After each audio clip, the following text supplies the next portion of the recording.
नमस्कार, मी राहुल कदम आपल्या सर्वांचं माहिती असायलाच हवी या यूट्यूब चॅनलवरती स्वागत करीत आहे। आजचा हा व्हिडिओ खास करून महिलांसाठी आहे। माननीय मुख्यमंत्री आणि अर्थमंत्री यांनी जाहीर केलेली मुख्यमंत्री माझी लाडकी बहीण योजनेचा अर्ज हा कशा पद्धतीने भरायचा आहे, याकरता कोणकोणती कागदपत्रे लागणार आहेत, अर्ज हा प्रत्यक्ष मी आपल्याला इथे भरून दाखवणार आहे। याकरता हा व्हिडिओ शेवटपर्यंत पहा। चला सुरू करूया आजचा हा व्हिडिओ।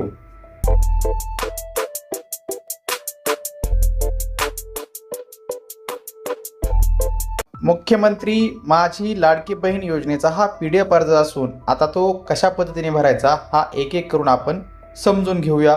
सर्वप्रथम या अर्जाच्या पहिलाच जो मुद्दा आहे तेथे महिलेचं संपूर्ण नाव टाकायचं आहे। ही योजना विवाहित महिलांसाठी किंवा ज्या विधुर महिला आहेत त्यांच्यासाठीच आहे। अविवाहित मुली किंवा महिलांसाठी हा अर्ज नाही आहे, याची सर्वप्रथम नोंद घ्यायची। आता पुढे बघूया। महिलेचं संपूर्ण नाव टाकायचं, जे आता सध्याचं नाव आहे ते टाकायचं आहे। लग्नापूर्वीचं नाव जे आहे ते टाकायचं आहे। लग्नानंतर जर महिलेचं नाव बदललं गेलेलं असेल तर ते नाव इथं लिहायचं आहे। त्यानंतर जन्मदिनांक हा दिनांक, महिना आणि वर्ष या फॉर्मॅटमध्ये भरायचा आहे। त्यानंतर अर्जदाराचा जो आहे तो संपूर्ण पत्ता आपल्याला इथे लिहायचा आहे।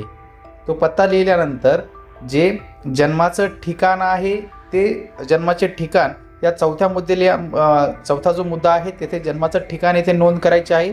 त्यानंतर जिल्हा, गाव, शहर, ग्रामपंचायत, नगरपालिका आणि त्याचा पिनकोड हा येथे आपल्याला भरायचा आहे।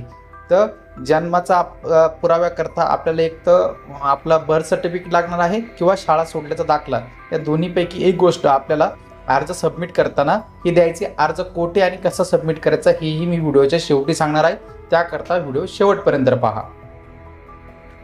तर पुढे बघूया। त्यानंतर पाचवा जो मुद्दा आहे तेथे आपल्याला आपला मोबाईल क्रमांक टाकायचा आहे। त्यानंतर आधार क्रमांक येथे लिहायचा आहे। काळजीपूर्वक ही सर्व माहिती आपल्याला भरायची आहे।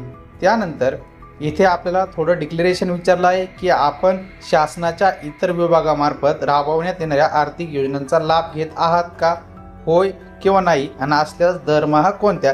तर यामध्ये म्हणायचं आहे जर आपल्याला काही मदत मिळत असेल तर ते टाकायचं आहे। तर हे खास करून कोणासाठी आहे, ज्या महिलांना संजय गांधी निराधार योजना किंवा श्रावण बाळ योजनेअंतर्गत जर दरमहा काही पैसे येत असतील तर त्याच महिलांनी इथे होय किंवा नाही म्हणायचं आहे। आणि येथे जी काही पेन्शन येत असेल किंवा पैसे येत असतील ते आपल्या इथे लिहायचे। जर आपल्याला 1500 रुपयापेक्षा जर कमी पैसे मिळत असतील तर आपल्याला एकूण रक्कम 1500 ही करून मिळणार आहे, कारण शासन कोणत्याही योजनेचा एकदाच लाभ देत असतं किंवा एका शासकीय योजनेचा आपल्याला लाभ घेत असतो, याची सर्वांनी नोंद घ्यायची। ज्यांना श्रावण बाळ किंवा संजय गांधी निराधार योजनेचे पैसे येतात त्यांनी याची इथे नोंद घ्यायची आहे। पुढे बघूया। वैवाहिक स्थितीबाबतचा हा रकाना आहे। त्यामध्ये विवाहित, घटस्फोटित, विधवा, परित्यक्त, निराधार जो आपल्याला उपलब्ध असेल किंवा आपण ज्यामध्ये महिला मोडत असेल त्यांनी तो येथे टिक करायचा आणि वरती लिहायचा आहे। त्यानंतर आपल्याला भरायचे आहेत त्या म्हणजे आपल्या बँकेच्या डिटेल्स। आता यामध्ये अर्जदाराच्या बँक खात्याचा तपशील आपल्याला द्यायचा आहे। बँकेचं पूर्ण नाव टाकायचं आहे, बँक खातेधारकांचे नाव टाकायचं आहे, बँक खाते क्रमांक आणि IFSC कोड हा आपल्याला इथे टाकायचा आहे। आणि महत्त्वाचं म्हणजे आपला आधार कार्ड, पॅन कार्ड आणि बँक खात्यावरती आपलं तिन्ही ठिकाणी सारखीच नावं असणं आवश्यक आहे, नाहीतर येणारी जी काही पुढील सबसिडी किंवा मदत आहे, अनुदान आहे, हे याच्यामध्ये अडकू शकतं। ते करता आपण फॉर्म भरण्याच्या अगोदर हा मुद्दा व्यवस्थित बघून घ्यायचा आहे। त्यानंतर आता काय करायचं आहे आपलं पुढे बघूया। त्यानंतर आपल्याला आधार कार्ड क्रमांक बँक खात्याला जोडलेला आहे की नाही, जर होय किंवा नाही एकदा चेक करून घ्या तुमच्या बँकेमध्ये जिथे अकाउंट असेल तिथे, आणि या पर्यायावरती होय किंवा नाही वरती जो पर्याय योग्य असेल त्याच्यावरती क्लिक करा। आता पुढे बघूया। 11वा जो मुद्दा आहे तो म्हणजे हा नारी शक्ती प्रकार, म्हणजे आपण हा आपला अर्ज कोठे जमा करणार आहोत, तर त्या इथे नावं दिलेले 7 जे पहिली अंगणवाडी सेविकाकडे आपण जमा करू शकतो, मदतनीस, पर्यवेक्षिका, ग्रामसेवक, वार्ड अधिकारी, सेतू सुविधा केंद्र आणि सामान्य महिला यांच्यापैकी ज्यांच्याकडे तुम्ही अर्ज हा जमा करणार आहे त्याच्यापुढे टिक करा आणि त्यांच्याकडे अर्ज हा जमा करा। त्यानंतर आता आपल्याला हा अर्ज जमा करताना किंवा ऑनलाईन अर्ज भरत असताना ही जी कागदपत्र आहेत ती लागणार आहेत। त्या म्हणजे आपल्याला आधार कार्ड हे मस्ट आहे, अनिवार्य आहे। त्यानंतर आदिवासी किंवा जन्म प्रमाणपत्र किंवा शाळा सोडल्याचा दाखला आपल्याला लागणार आहे। त्यानंतर उत्पन्नाचा दाखला जो 2.5 लाखापेक्षा कमी असणारा हवा आहे। अर्जदाराचे हमीपत्र, हे हमीपत्र मी तुम्हाला ह्या व्हिडिओच्या शेवटी देणार आहे, तो व्हिडिओ शेवटपर्यंत नक्की पहा आणि कसं भरायचं तेही सांगणार आहे। त्यानंतर बँकेचं पासबुक आणि अर्जदाराचा फोटो हा आपल्याला एवढा अर्जासोबत द्यायचा आहे। त्यानंतर आता इथे महत्त्वाची टीप आहे ती काय आहे ती बघूया। अर्जदाराने सदर अर्ज पूर्णपणे भरण्यात आल्यानंतर संबंधित अंगणवाडी केंद्रामध्ये जमा करायचा आहे। मित्रांनो, अंगणवाडीमध्ये जमा करताना किंवा वरती जे काही मी हे अधिकारी सांगितले यापैकी हे जे काही मी इथे सांगितलं, अंगणवाडी सेविका असतील, शेती सुविधा केंद्र, मदतनीस, पर्यवेक्षक, ग्रामसेवक यांच्यापैकी ज्यांच्याकडे तुम्ही अर्ज जमा कराल, ज्यावेळेस अर्ज जमा कराल त्यावेळेस त्यांच्याकडून आपल्या अर्जाची पोच घ्यायला विसरू नका, कारण की जर भविष्यात जर अर्ज गाळ झाला तर आपल्याला आपली दाद मागण्याकरता ते उपलब्ध राहणार आहे। त्यानंतर आता अर्जदाराचं जे हमीपत्र आहे त्या हमीपत्रामध्ये कोणकोणत्या गोष्टी आहेत ते बघूया। अर्जदार हमीपत्र मी घोषित करतो की अशी खून करून माझ्या कुटुंबातील एकत्रित उत्पन्न हे 2.5 लाख रुपयापेक्षा अधिक नाही, त्याची करता इथे टिक करायची आहे, इथे टिक करायची। त्यानंतर माझ्या कुटुंबातील सदस्य आयकरदाता नाही म्हणून टिक करायची। मी स्वतः किंवा माझ्या कुटुंबातील सदस्य नियमित कायम कर्मचारी, कंत्राटी कर्मचारी म्हणून सरकारी विभाग, उपक्रम, भारतीय सरकार किंवा राज्य सरकारच्या स्थानिक संस्थेमध्ये कार्यरत नाही किंवा सेवानिवृत्तीनंतर निवृत्तीवेतनही घेत नाही, त्यावरती टिक करायचे आहे। त्यानंतर पुढे बघूया, मी शासनाच्या इतर विभागामार्फत राबवण्यात येणाऱ्या 1500 पेक्षा जास्त रकमेचा आर्थिक योजनेचा लाभ घेतलेला नाही।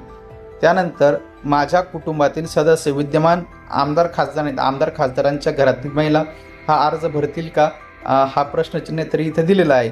माझ्या कुटुंबातील सदस्य भारत सरकार किंवा राज्य सरकारच्या बोर्ड, कॉर्पोरेशन, बोर्डाचे, उपक्रमाचे अध्यक्ष, संचालक नाही तर नाही आहे, सामान्य कुटुंबातील नसणारच कोणी। त्यानंतर माझ्या कुटुंबातील सदस्यांचे संयुक्तपणे 5 एकरपेक्षा जास्त जमीन नाही। आता 5 एकरपेक्षा जास्त जमीन म्हणजे कोणाची, तर जर एक आपल्या रेशन कार्डवरती जेवढ्यांची नावं आहेत त्यांच्या नावावरती मिळून 5 एकरपेक्षा जास्त जमीन नसली पाहिजे, कारण की शासन स्तरावरती कुटुंब म्हणजे आपलं रेशन कार्ड हे समजलं जातं, याची नोंद घ्यायची। त्याच्यानंतर माझ्याकडे किंवा माझ्या कुटुंबातील सदस्यांच्या नावावर 4 चाकी वाहन नाही, ट्रॅक्टर जो आहे शेती उपयोगी तो वगळून कोणतंही 4 चाकी वाहन हे नावावर नसलं पाहिजे। आता पुढे बघूया, आता तिथं खाली घोषणापत्र येते, म्हणजे वरीलप्रमाणे मी घोषित करतो की मुख्यमंत्री माझी लाडकी बहीण योजनेचा संबंधित पोर्टल ॲप, आधार क्रमांकावर आधारित प्रमाणीकरण प्रणाली सोबत स्वतःला प्रमाणित करण्यास आधार प्रमाणीकरणानंतर माझा आधार क्रमांक, बायोमेट्रिक किंवा अन्य वन टाईम OTP प्रदान करण्याची सहमती देण्यात माझी हरकत नसेल। मी हे देखील सहमती देतो की मुख्यमंत्री माझी लाडकी बहीण योजना माझी ओळख पटविण्यासाठी व प्रमाणित करण्यासाठी माझा आधार क्रमांकाचा वापर करू शकते। केवळ शासकीय सेवा योजनांचा लाभ प्राप्त करण्याच्या उद्देशाने अन्य राज्य किंवा केंद्र शासनाच्या विभागाचे माझे आधार कार्ड EKYC वर्णन पुरवण्यास मी सहमती देत आहे। आणि इथे खाली अर्जदाराची इथे सही करायची आहे, अर्जदाराची इथे सहीही करावी लागणार आहे। त्यानंतर आता खाली नोट दिली ती बघूया। उपरोक्त प्रपत्र केवळ ऑनलाईन अर्ज दाखल करण्याच्या हेतूने एकत्रित करण्यात आलेला आहे। ऑनलाईन अर्ज पद्धतीने सफलतापूर्वक प्रविष्ट झाल्यानंतर खालील पावती प्रदान करण्यात येईल, तसेच SMS, WhatsAppद्वारेही अर्जदारांना येथे कळविले जाणार आहे। आता ही अर्जाची पोच पावती आहे ती बघूया आपण। ही अशा पद्धतीने पोच पावती असणार आहे। ऑनलाईन ऑफलाईन कशा पद्धतीने अर्ज भरला आणि स्वीकारण्यात आला त्याची नोंद आणि अर्जाचा नोंदणी क्रमांक टाकून आपल्याला हा अर्ज परत दिला जाणार आहे। तर आज आपण ह्या व्हिडिओमध्ये बघितलं आहे की मुख्यमंत्री माझी लाडकी बहीण योजनेचा आपण अर्ज कशा पद्धतीने भरायचा आहे, त्याकरता कागदपत्र कोणकोणती लागणार आहे, अर्ज कोणाकडे जमा करायचा आहे, पोच कशी घ्यायची याची सविस्तर माहिती आपण ह्या व्हिडिओमध्ये दिलेली आहे। आपण माहिती असायलाच हवी या यूट्यूब चॅनलवर जर पहिल्यांदा आला असाल तर हा यूट्यूब चॅनल नक्की सबस्क्राईब करा, त्यासोबत शेजारी बेल आयकॉन दाबायलाही विसरू नका। आपल्याला आजचा हा व्हिडिओ आवडला असेल अशी आशा करतो। भेटूया पुढील व्हिडिओमध्ये। धन्यवाद।